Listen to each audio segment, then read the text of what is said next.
대표님 간만에 나오셨는데 어떻게 지내셨어요? 즐거운 시간 보내고 있습니다. 프로젝트도 하고 책 저서도 준비하고 있고 아카데미 준비도 하면서 정신없이 시간이 가고 있는 것 같아요. 여기 카메라 보시고 짧게 소개 좀 부탁드립니다. 안녕하세요. 저는 B2K 브랜딩에서 장사건 프로님과 함께 외식업 브랜딩을 하고 있는 김도현이라고 하고요. 유튜브 공간 디렉터 김도라고 인테리어 관련된 얘기하고 있고요. 리틀방콕이라는 타이푸드 프랜차이즈 운영하고 있는 김도현입니다. 우리가 장사를 5년 정도 해도 통장에 0원 혹은 마이너스 이런 경우가 다수 존재하잖아요. 우리나라에서는 특히나 자영업 쪽에서는 왜 그런지 이유에 대해서 저희가 5가지로 정리를 했고 아주 조금의 해결책도 좀 제시를 해보고자 하는데 첫 번째부터 한번 이야기를 해보면 좋을 것 같습니다. 첫 번째 단계 제일 중요한 건 창업 비용에 대한 것 같아요. 창업 비용이 오롯이 현금으로 준비되어 있으신 분도 있고 대출을 받아서 하시는 분도 있고 한데 대출 비율 혹은 대출 총액에 따라서 그 후에 감당해야 될 이자라던가 이런 부분들이 달라지기 때문에 그 부분은 상당히 운영하면서 심리적으로나 재정적으로 같은 금액을 창업한 사람들과 다른 결과를 낳을 수가 있어서 창업할 때 부채 비율에 대해서 고민해 볼 필요가 있고 중요한 주제 중에 하나인 것 같습니다. 그게 가장 핵심이 될 것 같긴 한데 저도 창업할 때 처음에 무리하게 대출을 받았었고 사실 그게 사업자금 대출이 아니라 주택자금 대출이나 아니면 본인의 어떤 신용대출, 내 가족의 담보대출 같은 것들로 사업을 하시는 경우가 많아서 심지어 내 아이를 위해 들어놨던 청약 자금에 대한 대출까지도 쓰셔야 되는 경우도 있죠. 그렇죠. 그러다 보니까 처음에 시작할 때부터 삐그덕거리면서 시작을 하게 되는데 조금 더 나아가자면 프랜차이즈 창업을 하면서 계획은 5천만 원에서 1억이었지만 1억 5천이 되고 2억이 되는 경우가 워낙 많다 보니까 그 부분이 사실 5년을 장사해도 돈을 벌지 못한 어떤 기준을 좀 잡고 시작을 하면 좋을까? 사실 저도 권프로님 말씀하신 것처럼 전 인생이 영끌이었기 때문에 요새 영끌 뉴스를 봐도 하나도 데미지가 없거든요. 사실 그 영끌을 하는 방식에 있어서 저는 다행히도 처음에 운 좋게 그 영끌이 좋은 결과를 가져왔지만 점점 최근에 창업하시는 분들부터는 그 영끌의 결과가 좋은 결과로 이어질 확률이 너무 현저히 떨어지고 있는 게 사실인 것 같아요. 그래서 저는 빚은 자산이다라는 말을 반대하는 편이에요. 특히 자영업 창업을 하면서 빚은 자산이라고 생각하는 건 물론 이 시도를 할 수 있게끔 도와주는 금액이지만 너무 희망적으로 생각하고 대출을 터뜨리는 건 좋지 않은 것 같습니다. 기준이라 할 수는 없고 제가 생각하는 방향에서는 충분히 내가 이 모든 걸 걸고 이 싸움에 뛰어들 만큼 그럼에도 불구하고 해야 되는 일인가, 그럼에도 불구하고 라는 말에 많은 의미가 담겨 있는 것 같아요. 그럼에도 불구하고 내가 이 대출을 끌어와서 이 사업을 해야 되는 게 맞느냐는 게 충분히 점검되었는지를 한번 생각해 보시면 좋을 것 같아요. 그거를 저는 이제 착각 속의 레버리지라고 보통 표현을 하는데 자영업을 준비하시는 분들이 많이들 놓치는 거거든요. 다들 어떻게 보면 어쩔 수 없이 희망 회로를 돌릴 수밖에 없고 그러다 보니까 대출을 받고 빚을 내는 게 레버리지라는 단어 하나로 모든 것을 상쇄시키는 우리 머릿속에서 희망 회로가 돌아가면서 사업을 하는 관점에서 시야가 넓어졌다고 생각을 하시는 거죠. 하지만 어려운 시장이고 우리 대한민국에서 자영업은 정말 성공하기 힘든 구조적인 문제점들이 있거든요. 그럼에도 불구하고 하는 이유 자체가 명확하지도 않은데 거기에 착각 속의 레버리지를 돌린다면 진심으로 그건 착각 속에 살고 있는 거죠. 그래서 첫 번째 이유로 저희가 문제점을 짚은 게 무리한 대출, 계획되지 않은 대출, 또 거기다가 감당하지 못하는 그런 돈을 융통해서 레버리지를 일으켜서 레버리지라고 말하기 조금 저는 싫지만 그런 부분들이 가장 큰 문제점일 것 같은데 그래도 이런 부분들을 억제하거나 본인 스스로 객관적으로 바라볼 수 있는 방책이 있다면 어떤 게 있을까요? 사실 창업에는 여러 가지 종류가 있잖아요. 단지 외식업만 놓고 보더라도 참 다양한 카테고리의 창업이 있는데 대부분 건대, 성수, 압구정이나 이런 데 가서 상권조사를 다니세요. 그러면서 자기 객관화가 되지 않고 사람 많은 데서 잘 되고 있는 큰 가게를 봅니다. 그러다 보니까 자꾸 대출을 크게 일으켜서 나도 저런 사람이 될 테야 라는 원대한 꿈을 꾸시는데 거의 한 3분의 1 가격으로 사업을 시작하셔서 그 이상의 성과를 내시기도 하는 게 객관적인 평가를 받고 자신한테 맞는 아이템을 찾아가신다면 그것만으로도 창업비용을 많이 줄일 수 있고 대출비도 많이 줄일 수 있는데 자꾸 하플 유명한 가게 사람 버글버글한 프랜차이즈만 쫓아다니다 보면 계속 과투자를 하실 수밖에 없어요. 과잉 투자를 자꾸 큰 걸 보니까 그거 외엔 정보를 받아들일 능력이나 마음 준비가 안 돼 있어서. 맞습니다. 첫 번째 이유로 착각 속의 레버리지를 좀 말씀을 드려봤는데 두 번째 이유는 이미 창업을 했어요. 장사를 5년이나 했는데 통장 잔고는 0원이고 심지어는 마이너스인 상태인 경우도 많고 그런 분들한테는 시작하기 전에 무리한 대출을 받지 않았다. 그럼에도 불구하고 장사를 5년 했을 때 왜 잔고가 그렇게 늘지 않는 걸까? 두 번째 이유는 어떤 거라고 생각하세요? 저희가 운동선수라고 생각을 하면 이 장사라는 긴 텀을 뛰어야 된다고 하면 중간중간 내 페이스 점검이 필요한데 그게 정산이고 정산이 중요하다는 뻔히 아는 내용이신데 여기서 제일 중요한 건 대부분 정산 얘기하면 귀찮아서 좀 힘드시죠? 바쁘시니까 힘드시죠? 라고 하는데 사실 전 그거 말고 다른 게 작용했다고 봐요. 정산 무서워서 못 하시는 분들 많아요. 내가 내 성적표를 받아보는 게 두려운 거예요. 그러면 마치 지금까지 열심히 해온 모든 행위가 의미 없는 것이 될까봐, 혹은 내가 이 정산을 해서 딱 이만큼 남았다고 말하는 순간 자랑스럽지 않기 때문에 주변인들 혹은 나의 가족이 제일 중요하겠죠. 만족스러운 스코어가 아니라는 건 본인들이 다 육감적으로 알고 있기 때문에 그 상황에서 정산을 하는 걸 상당히 두려워하세요. 근데 역설적으로 그런 상황일수록 정산을 해야만 타겟책을 찾을 수 있는데, 그 부분에서 많이 나뉘시는 것 같아요. 앞으로 성장하시는 분과 그 상태로 그대로 가라앉아 가실 분들이 이걸 두려워할 것이냐 마주할 것이냐라는 거에서 많은 차이가 일어나는 것 같습니다.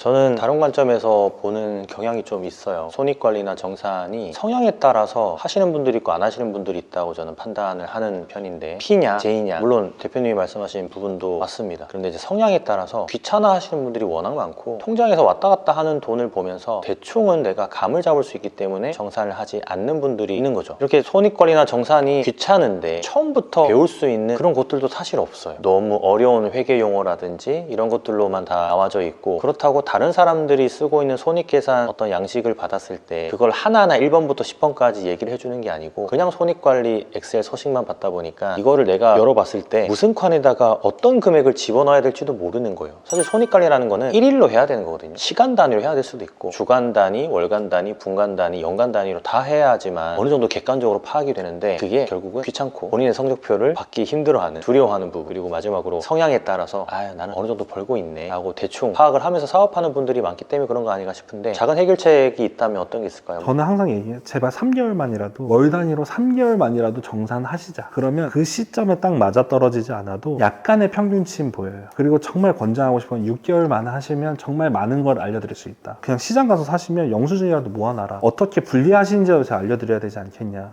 근데 아무런 기록이 없어요. 그런 거 보면서 솔직히 일 단위도 바라지 않고요. 통장 정리가 잘 돼 있는 상태에서 월 단위 점검을 최소 3개월 그리고 6개월 정도만 하시면 그 매장의 어떤 혀를 다 눌러줄 수가 있어요. 그리고 이 사업을 해야 되는지 안 해야 되는지도, 어디서 틀어졌는지도 알 수 있어요. 제가 이제 1단위로 말씀드린 이유가 사실 습관을 형성하기 위해서 1단위로 말씀을 드렸는데, 예를 들면 500원을 쓰더라도 만약에 마늘을 사는데 내가 500원을 썼어. 500원짜리 마늘이 요즘엔 잘 없지만 그래도 입력을 하는 습관을 가지다 보면 1단위로 잘하게 되거든요. 그게 이제 주간 단위가 되고 월간 단위가 되는 거라서 그런 부분들을 좀 인지하고, 사실 돈을 벌어도 버는 게 없는 것처럼 비춰질 수 있는 그런 문제점을 좀 말씀을 드렸고, 세 번째 이유는 어떤 게 있을까요? 아무래도 장사라는 매출이 매번 통장에 매일매일 아침에 찍히니까 내가 얼마를 벌고 얼마 나가는지에 대해서 점점 무감각해지시는 경우들이 많은 것 같아요. 마치 말일날 통장에 남아있는 돈이 내 한 달의 수익이라고 생각하시는 분도 있어요. 정산 안 했지만 1000만 원 남아, 그게 사실은 매달 말일에 남아있는 통장 잔고를 얘기하시는 분도 있더라고요. 그거는 통장의 잔고라는 개념과 수익 정산을 해서 남은 이번 달의 수익은 다른 거잖아요. 그런 부분들에 대한 의식이 너무 없어지게 되지 않나, 장사를 하다 보면. 그 부분에 대한 고민 혹은 관리 노하우가 필요한 것 같아요. 저도 매일 돈이 들어오다 보니까 재테크를 하기가 힘들었어요. 그래서 재테크를 안 하게 되고 그냥 통장에 돈을 쌓아놓고 있다 보니까 어떤 물품 대금이 빠지거나 아니면 재투자를 해야 될 때 그냥 돈이 없어지는 그런 경험들을 많이 했거든요. 그게 대표님 말씀하신 것처럼 매일매일 돈이 들어오고, 그 매일매일 들어오는 돈이 어제 판 게 오늘 들어온 게 아니고 3일이 걸리고 4일이 걸리고 뭐 심지어는 좀 늦게 들어오는 돈도 있고 하다 보니까, 이건 손익계산하고는 약간 다른 개념인 거죠. 손익계산은 어쨌든 지출 관리나 나가는 것에 대한 부분, 그리고 들어오는 돈에 대한 부분을 내가 인지하고 관리를 하고 있느냐고, 세 번째로 말씀드리는 부분은 이 돈을 어떻게 굴리느냐, 그리고 어떻게 내가 소비를 하고 재투자를 하느냐에 대한 부분인 것 같아요. 이런 부분들을 조금 더 잘하게 하려면 어떤 해결책을 좀 줄 수 있을까요? 제가 항상 이럴 때 말씀드리는 건, 사업을 시작할 때부터 개인과 가게의 통장이 분리가 돼 있어요. 정말 힘든 일이겠지만 통장을 분리하셔야 돼요. 그리고 분리하시고 나면 이 얘기 많이 하세요. 나 개인이 돈이 없을 때 가게에서 빼서 쓴다. 어차피 섞이는 거 아니냐. 절대 그렇지 않아요. 예를 들어서 가게 통장에서 A라는 직원한테 300만 원의 급여를 보내줘요. 통장에 300만 원이 없어. 그럴 경우에 개인 돈이 들어와야겠죠. 근데 이런 경우에 돈 관리 못 하시는 분들이 어떻게 이체를 하냐면, 개인 돈으로 직원한테 바로 귀찮으니까 300만 원을 쏴요. 그러면 가게 통장에서는 이 어떤 로그가 남아있지 않아요. 손익계산할 단서, 로우 데이터가 없어요. 근데 이것만 바꾸셔도 돼요. 개인 통장에 가게에 쓸 돈이 있다면 무조건 가게 통장을 거쳐서 가도, 그리고 이체하실 때 뭐 가수금이라던가 이런 식으로 표시를 하셔가지고 항상 내가 이 사업의 마이너스도 정확하게 기록이 돼야 되거든요. 일단 이체하시는 습관, 이체 메모하는 습관, 그리고 입에 들어가는 것과 들어가지 않는 맞는 것을 구분해서 발주하는 습관, 이것만 있어도 그 후에 데이터를 찾아갈 수가 있어요. 저희가 나중에 따로 가더라도 찾아볼 수가 있어요. 그것만 좀 지켜주시면 본인이 왜 이러지? 왜 돈이 없지를 했을 때 가게 운영이 문제인지 내 개인의 자금 운용이 문제인지를 찾아가실 수 있기 때문에 귀찮으시겠지만, 통장을 분리하는 게 상당히 껄끄럽고 힘드시겠지만 이렇게 분리하시면 됩니다. 가게에 필요한 돈은 가게를 거쳐서 나가도록, 내가 가게 운영을 위해서 쓴 돈들은 표시해서 일괄되게 장부 정리를 해놓으시라고. 두 번째의 손익계산이랑 거의 비슷한 맥락으로 말을 드릴 수밖에 없는 문제라서 제가 말씀드리고자 하는 부분은 조금 다르긴 다릅니다. 저는 이제 관리의 영역에서 제가 1, 2년 정도 장사를 했을 때, 또 사업을 했을 때는 돈을 모으지 못했어요. 실제로 통장 잔고가 거의 없었고, 그런데 매일 들어오는 돈을 어떻게 하면 좀 잘 관리할 수 있을까, 그렇게 생각하다가 아주 심플하게 했었던 게, 통장을 쪼개가지고 일일 적금을 들었더니 나중에는 모이는 돈의 속도나 크기가 굉장히 커지는 걸 많이 느낄 수 있었거든요. 근데 그게 버는 돈이 똑같은데 어떻게 그렇게 돈이 모이냐 라고 생각하시는 분들이 있는데요, 이거는 아주 그냥 쉬운 이론이기도 하고 심리적인 측면이죠. 소비를 알아서 절제하게 되고, 내가 돈을 관리하게 되고, 계속 돈을 지켜보게 되고 계산하게 되는 그런 습관을 길러주는 게, 저는 자영업자분들 매일 돈이 들어오고 그 돈이 바로바로 들어오는 게 아니고 계속 바꿔가면서 들어오기 때문에 일일 적금 같은 것들로 돈을 관리하는 능력을 키우시는 게 세 번째 문제점에 있어서는 아주 작은 그런 솔루션이 되지 않을까라는 그런 생각을 합니다. 꼭 가지고 있어야 하는 습관 중에 하나인 것 같아요. 말씀하신 일일 적금이라는 표현이 항상 내 소비 수준에서 한 번 더 줄여주는 그 여윳돈을 한 곳에 잘 세이브해 놨다가 내가 필요할 때 쓰는 공지돈으로 쓸 수 있다고 하면 심리적으로 어딘가에 내 돈이 모여있고, 이런 게 되게 중요한 것 같아요. 그걸 사실은 CMS도 다 되니까. 맞아요. 그리고 사실 저는 개인적으로 신용카드가 없어요. 제 아내도 신용카드가 없고, 저희 법인 카드도 다 체크카드로 사용을 하는 이유가 그런 부분들 때문에 그렇거든요. 그래서 작은 가게일수록 오히려 체크카드를 사용하시고, 사업자 카드 하라고 막 찾아오거나 사실 신용카드로 유혹들을 많이 하는데 사실 쓰잘데기 없는 것들이거든요. 이 얘기도 너무 재밌는 게, 체크카드 얘기를 안 하시더라고요, 다들. 근데 저희 강의하거나 아카데미에서 교육할 때 돈 관리에 대해서 얘기한 게, 체크카드를 쓰셔야지 왜 신용카드 쓰시냐고. 특히 매장은. 왜냐면 신용카드는 그 금액이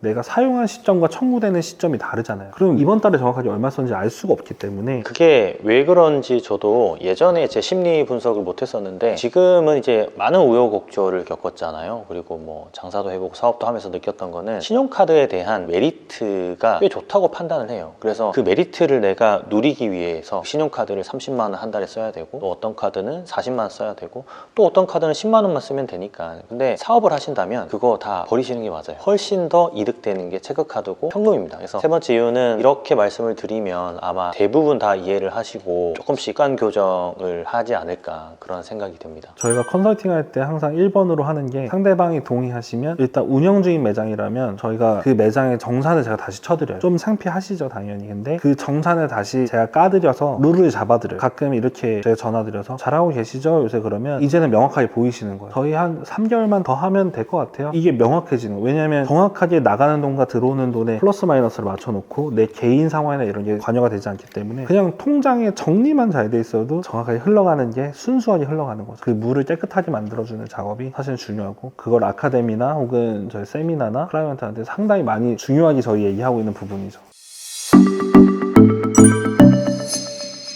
첫 번째, 두 번째, 세 번째까지만 해도 돈이 통장에 모이지 않는 많은 이유들이 나왔었는데, 네 번째는 어떤 게 있을까요? 네 번째 이유는 매장이 매력이 점점 떨어지는 시기가 온 거죠. 한마디로 오픈빨 혹은 나의 어떤 에너지, 팀원들의 텐션이 점점 떨어져 가면서 손님들에게 그게 전달되고 있는 경우, 혹은 너무 유행 타는 아이템을 해서 아이템의 시한이, 인기 있는 시한이 끝나가는 그 시점을 맞이하는 단계일 수도 있겠죠. 맞아요. 사실 모든 브랜드는 생애 주기라는 게 있고, 모든 매장 그리고 모든 사람도 클라이막스를 찍는 그런 기간이 다 있는 건데, 저는 개인적으로 그렇게 생각해요. 장사를 한다면 매년 성장해야 된다. 매출이 떨어지는 거는 그럴 수 있다고 쳐요. 대외 변수가 너무나 많으니까. 하지만 순이익이 떨어지는 거는 매년 성장을 해야 된다라고 봐요. 그래야지만 우리가 판매가를 올릴 수 있고, 브랜딩을 통해서 좀 더 가치 있는 그런 매장, 브랜드를 운영을 할 수 있게 되는 건데, 성장하지 않는 브랜드는 대내외 변수를 다 차치하고서라도, 지금 우리나라의 문제점들이 굉장히 많잖아요. 다들 힘들다고 하는데, 그럼에도 불구하고 계속 매출이나 순이익이 올라가는 매장들도 많거든요. 그런 브랜드 브랜드들은 뭐가 다른 걸까요? 저는 크게 두 개 생각하는데요. 일단은 운이 좋았던 브랜드, 두 번째는 복을 타고난 브랜드. 준비는 다들 열심히 하는데 그게 얼만큼 살아남을지에 대해서는 사실 저희는 실패의 확률을 낮추는 거지 성공의 확률을 높인다고 생각하진 않거든요. 하지 않아야 될 거, 하면 안 되는 걸 줄이는 것부터 성공은 시작이라고 생각을 하는데, 대부분 좀 그런 부분들을 간과하고 무리하게 창업을 하시기 때문에 그 운과 복마저도 못 받아서 그 시안을 채우지 못하시는 부분들이 많아요. 그래서 저는 개인적으로는 사람이 영원히 열정적일 수 없고 모든 게 유한하다고 생각하는데, 대부분 창업할 때는 무한할 것처럼 창업을 하세요. 나는 어떤 큰 기업이 될 거야, 땡땡 맥주 회장님처럼 될 거야. 사실 그게 애초에 나온 분들이 몇몇 분이 있어서 그렇지 그 외에 수많은 실패한 사람들에 대해서는 다들 고민을 많이 안 하시는 거야. 왜냐면 실패한 사람들은 입이 없거든요. 나와서 떠들 수 있는 입이 없기 때문에. 우리가 주목해야 될 건 그 시간 동안 돈이 안 남아서 호기롭게 시작했다 없어진 많은 브랜드들의 레퍼런스가 필요한 거야. 그래서 저희가 아카데미 할 때도 그런 부분에 대해서 의식적 구조를 많이 깨드리려고 노력을 하는 편이죠. 네 번째 이유가 우리가 얘기했다시피 절대 매출이 하락하는 게 가장 큰 문제점이잖아요. 그러다 보니 순이익이 줄어드는 거고 당연히 통장 잔고가 비는 건데, 이 절대 매출이 줄어든다는 것 자체를 저는 다른 탓을 하기보다는 경쟁 매장의 출현이라고 딱 하나의 이유만 남겨놓고 모든 의사결정을 하면 좋겠다라는 이야기를 많이 드리고 거기에 대한 계획을 세워드립니다. 물론 불경기고 나라가 힘들고 사실 소비가 위축되어서 매출이 안 나오는 거는 어떻게 보면은 방법이 없을 수는 있어요. 다만 경쟁 매장의 출현으로 인해서 우리 매장이 뒤지고 있거나 우리 손님들이 그쪽으로 가거나 우리한테 써야 될 돈이 그쪽에서 쓰여지고 있다는 거는 명백한 사실이거든요. 그래서 이런 기준을 잡고 일을 계속 풀어나가야 하는 그런 것들을 인지를 하셔야 돼요. 그게 인지가 되지 않는다면은 영원히 통장 잔고가 불어나지 않겠죠. 그래서 이 경쟁 매장과 물론 선의의 경쟁으로 승리를 하면 좋겠지만 이게 쉽지 않은 문제라서 스스로에 대한 문제제기, 우리 브랜드에 대한 문제제기, 이런 것들을 꾸준히 하시게 되면 분명히 통장에도 잔고가 쌓이는 날이 올 거라고 보고, 아주 작은 카테고리에서부터 이겨나가는 그런 USP들을 계속 만들어 나가는 그런 것들을 해야 통장에 돈이 모이지 않을까, 개인적으로는 그런 생각을 좀 합니다. 경쟁 매장은 없을 수 없는 거잖아요. 순리 같은 거기 때문에 어떻게 하면 브랜드가 나이테가 생겨가는 것이 가게가 허름해지거나 이런 것이 아니라, 가게가 나이테가 쌓여갈수록 새로 생긴 가게보다 훨씬 더 카리스마 있고 여유가 있고 어떤 편안함, 안락함이 생겨서 새로운 것이 주는 자극 외에 그들이 가지지 못한 안락함, 편안함, 익숙함, 이 부분이 얼만큼 강화되어 가고 있는지를 한번 점검해 보시면 경쟁이라던가 이런 것들에 대해서 조금 덜 치이고 이런저런 와중에 생존해 나가시고 또 통장에 돈이 쌓이는데 도움이 되시지 않을까. 과연 계속 사업을 해나간다라는 것은 무엇일까? 늘 새로울 수 없기 때문에 과연 쌓여가는 시간들을 어떻게 멋있게 내 브랜드에 담아낼 것인가, 그 방법론에 대한 고민을 같이 해봐야 될 것 같습니다. 그렇죠. 반성해야 될 부분은 경쟁 매장에서 무엇을 얼마에 파는지, 그리고 대략적인 하루 매출은 얼마나 나오는지, 어떤 특징을 가지고 있는지, 그런 것들을 모르고 내 것만 열심히 하는 게 반성해야 되는 거라고 저는 생각을 하고, 마지막 다섯 번째, 통장 잔고에 돈이 없는 이유, 어떤 게 있다고 생각하세요? 어떤 사업이든 마지막이 있잖아요. 그 마지막 단계에서 통장에 돈이 없거나 크게 마이너스 나시는 경우들이 많거든요. 그런 경우는 왜 그런 건지에 대해서 한번 얘기를 해보면 좋을 것 같아요. 대표님께서 생각하시기에 엑시트 과정에서도 돈을 못 벌거나 혹은 잘 벌어놓고 엑시트에서 마이너스 난 사람들의 이런 부분들에 대한 얘기를 해주신다면 어떤 게 있을까요? 사실 엑시트가 요즘은 시장이 어려워서 가게를 내놓는다고 해서 팔리거나 하는 그런 시기가 아니에요. 우리는 무언가가 TV에서 매각됐다, 누군가가 투자를 했다, 사실 이런 것들이 왜 매각이 되고 투자가 들어오고 하는지의 가장 핵심적인 이유를 알아야 돼요. 우리가 하고 있는 이 자영업은, 특히나 식당이나 카페는 아주 아마추어적인 입장에서 장사를 하다 보니까 시스템을 만들기보다는 운영하기에 급급하고, 매뉴얼을 짜기보다는 내 머릿속에, 내 행동 속에, 내 습관 속에서 이 매장이 운영되어지는 경우가 워낙 많거든요. 그래서 매장을 매각도 해야 되고, 내가 매장을 매각까지 생각해서 통장 잔고에 돈이 있어야 된다고 생각하는 입장이라면 당연히 지금부터는 시스템을 만드셔야 되고, 그 시스템을 만들어 놓고 나면은 그 매장을 매각할 수 있는 기회가 오는 거예요. 근데 많은 분들은 이 매장을 매각할 때 가장 큰 타이밍 자체를 뭘로 보냐면, 내가 내 가게가 싫어질 때. 근데 내 가게가 싫어진다라는 게 매출이 줄어들고 나서예요. 돈이 벌리지 않고 나서예요. 그리고 시스템이 없는 매장이 계속 매출이 잘 나오고 하다 보니까 더 이상 하고 싶은 생각이 없는 거예요. 여러 가지 이유들이 있죠. 물론 다들 건강상의 이유로 매장을 판다고 하지만 90% 이상의 매장들은 시스템 없이 매장을 내놓다 보니까 사장이 빠지는 가게는 아예 사장이라는 시스템 인자가 빠지는 거기 때문에 당연히 매각을 할 수가 없어요. 그래서 우리는 아주 작은 장사를 하고 있고 동네에서 하고 있고 20평, 30평, 크게는 50평짜리 매장을 하고 있다라고 하지만 지금부터라도 하나 둘씩 시스템을 갖추셔야 맞추셔야 되는 거예요. 그래야지 매각을 할 수 있는 기회가 왔을 때, 아니면 내가 매각을 할 수 있는 기회를 만들 수 있다는 거죠. 가게를 팔면서 돈을 남기는 부분에 대해서 저는 매장을 제가 직접 운영하다가 팔고 이런 게 많으니까, 근데 다행히 하늘이 도왔다고 생각하는 케이스가 전 많은데, 지금 반추해 보니까 저는 사람들이 갖고 싶은 걸 했던 것 같아요. 아까 운영 계획이나 이런 것도 말씀해 주셨지만, 시작점에서 저는 사람들이 갖고 싶어 하는 거를 제가 샀어요. 우리 매장이 과연 내 브랜드가 많은 사람들이 갖고 싶어 하는 거였냐를 한번 생각해 봐야죠. 저는 유명한 프랜차이즈들을 했었죠. 그 시절에 그 사람들이 갖고 싶은 거였기 때문에 매각을 수월하게 할 수 있었어요. 내부적으로는 이게 어떤 시그널들을 통해서 이 매장이 하얀곡선 갈 거로 느꼈기 때문에 매각을 한 거지만, 외부에서 사람들이 봤을 때는 여전히 사람들이 갖고 싶어 하는 거였어요. 그래서 장사가 잘 된다라는 모습 자체도 그런 브랜드의 한 모습일 수도 있겠죠. 그래서 기본적으로 우리 마지막 5번째 질문에서 팔면서도 돈이 남아야 된다라고 하면, 그런 매장을, 그런 브랜드를 하고 싶다고 하면 심플합니다. 남들이 하고 싶은 거, 남들이 갖고 싶어 할 만한 매장이었어야만 해요. 근본적으로 사람들이 지금 이 시점에 갖고 싶어 하는 거, 그리고 향후 한 1, 2년 뒤에도 갖고 싶어 할 만한 기본적으로 그런 세팅이 되어 있는 것들을 골라야죠. 맞아요. 그래서 창업을 하고 매각까지 내가 생각을 한다면, 노포의 정신으로 이 브랜드를 운영할 생각이 아니라 언젠가는 내가 이 브랜드를 좀 키우고 어느 정도 가치가 생겼을 때 엑시까지 생각을 하신다면, 처음부터 운영에 포커스를 맞추는 게 뭐 당연한 거겠죠. 90% 운영에 포커스를 맞춘다면, 내가 뭐 한 5년 정도 매장을 운영한다고 치면은 한 10%, 한 20% 정도는 이 5년 동안 시스템을 만들어야 되는 거예요. 그래야지만 사람들이 원하는 브랜드, 그리고 시스템이 갖춰진 브랜드일 때 훨씬 더 많은 매각 차익을 남길 수가 있고, 내가 투자한 대비 돈을 좀 더 많이 벌고자 한다면 당연히 매출이나 순이익도 어느 정도 스코어를 잘 만들어 놔야겠죠. 근데 이게 아주 기본적인 건데, 사실은 자영업에서는 그냥 이 가게를 사고 팔고 하는 것들이 워낙 지하 세계인, 어떻게 보면 정보가 완벽히 오픈되어 있지 않은, 누군가는 숨기고 누군가는 그걸 들추고 하면서 거래가 이루어지다 보니까 시스템을 만든다라는 생각을 못하죠. 첫 1일차부터 시스템을 만드는 게 아니고 기획부터 시스템을 만들 수 있는 브랜드를 기획을 해야 되는 거죠. 대표님이 생각하셨을 때는 어떤 부분이 시스템을 좀 잘 갖춰줘야 그래도 매각까지 잘 수월하게 이루어질 수 있다고 생각하세요? 일단 처음부터 나랑 어울리지 않는 옷을 입고 시작하게 되면요, 시스템을 만들어 드릴 수도 없고, 그 사람한테 맞는 옷이랑 그 사람의 장점을 부각하고 단점을 가릴 수 있는 시스템이어야 되는 거죠. 그게 바로 어떤 한 개인, 그 개인이 매장 시작하는 그 사람이 서 있거나 혹은 그 사람이 없다라고 하면, 그 매장의 입지에서 제일 빛날 수 있는 상태를 만들어주고, 한번 잘 되면 그 다음부터는 이거를 복사하고 붙여 넣을 때 무조건적인 카피 앤 페이스트가 아니라 정확하게 분석을 또 하게 하는 거죠. 근데 이 분석을 하는 힘은 사실 세팅하는 과정에서 충분한 토론과 논의를 하다 보면, 분석을 하다 보면 왜 잘 됐는지도 나중에 찾을 수가 있는데, 창업할 때 무지성으로 잘 될 거야 아자자 파이팅으로만 시작하면 이게 왜 잘 됐는지, 내가 여기서 어떤 것들을 취해서 시스템을 만들지에 대한 계획도 세울 수가 없습니다. 그래서 저희가 아카데미에서 하는 건 정확하게 기획을 하고, 그 기획의 요인들을 다 하나하나 체크를 해서 어떤 부분들은 우리가 힘을 줄 거고 어떤 부분들은 힘을 뺄 거고, 어쨌든 가게랑 브랜드는 생물이기 때문에 그 움직이고 손님들의 반응과 리액션을 받으면서 어떤 방향들을 수정 보완할지에 대해서 수정 보완해 나가는 것이 시스템을 만들어가는 과정의 일부이지 않을까. 그럼 이제 마지막 질문인데, 저희가 통장 잔고가 0원 혹은 마이너스 이런 얘기들에 대한 문제점, 그리고 아주 작은 해결책들을 얘기를 했잖아요. 그러면 아카데미 오시는 분들 중에서 그래도 한 달에 어느 정도의 수익이 있으신 분들이 왔을 때 좀 더 효과가 좋을지 두 가지로 제가 좀 나눠봤는데, 첫 번째는 마이너스이신 분들, 두 번째는 그래도 한 2, 300 정도? 한 500 정도? 그 정도 벌이가 있으신 분들, 어떤 부류가 아카데미와 잘 어울린다고 생각하세요? 전 사실 둘 다 시급해서 응급실로 불러드리고 싶은 심정인데, 그래도 저는 지금 한 달에 애매한 소득이 나고 있는 사람, 300에서 많게는 500인데 거의 이번 달에 여차저차해서 일당 이모 많이 쓰고 뭐 하고 나면 그냥 공치는 상태인. 왜 그렇게 생각하세요? 아예 손님이 없는 건 아니어서 그 손님들을 보고서 분석을 해서 개선할 점도 좀 더 명확하지 않을까. 그래서 아예 없는 건 아니기 때문에 저희가 기름을 부어드리면 불타오를 수 있지 않을까. 그리고 애매한 지점이라는 건 아예 틀린 부분은 아니었다라고 보여지는 거죠. 그러면 그 사람들의 리소스를 가지고 어떻게 재가공하는지에 대한 노하우나 이런 게 저희가 있기 때문에 좀 더 효과가 좋았던 부분들도 있는 것 같아요. 저는 다른 생각인데, 마이너스이신 분들이 오히려 오시면 더 좋다고 판단을 해요. 왜냐하면 마이너스이신 분들이 하시는 가장 잘못된 판단 자체가 온라인 강의예요. 마이너스를 메꾸려고 온라인 강의를 듣는데, 사실 완강률은 10%에 지나지 않습니다. 다 보지도 못하고 보더라도 실행에 옮기지 못하는 딴에 있으신 분들이 대부분이 다 마이너스이신 분들이 많고, 사실 그런 분들은 약간의 스파르타가 좀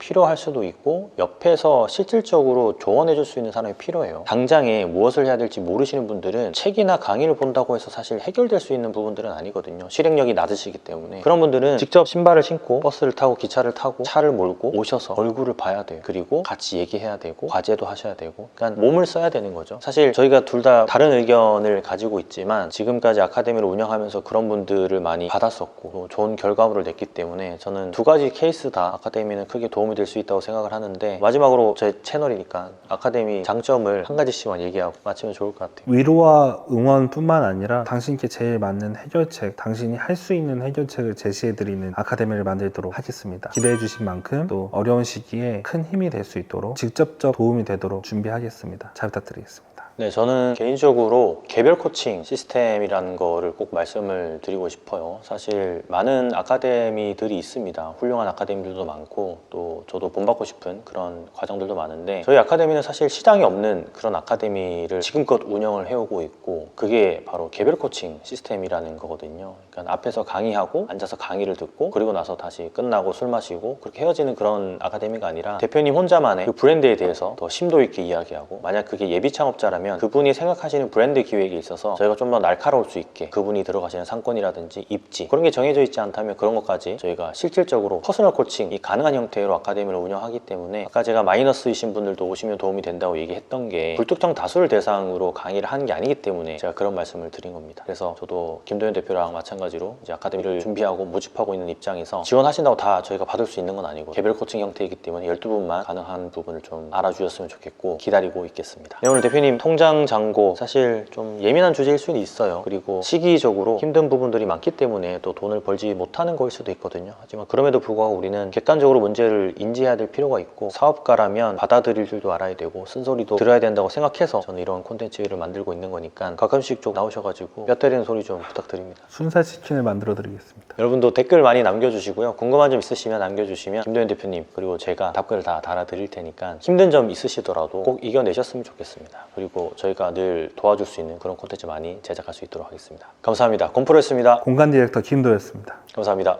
감사합니다.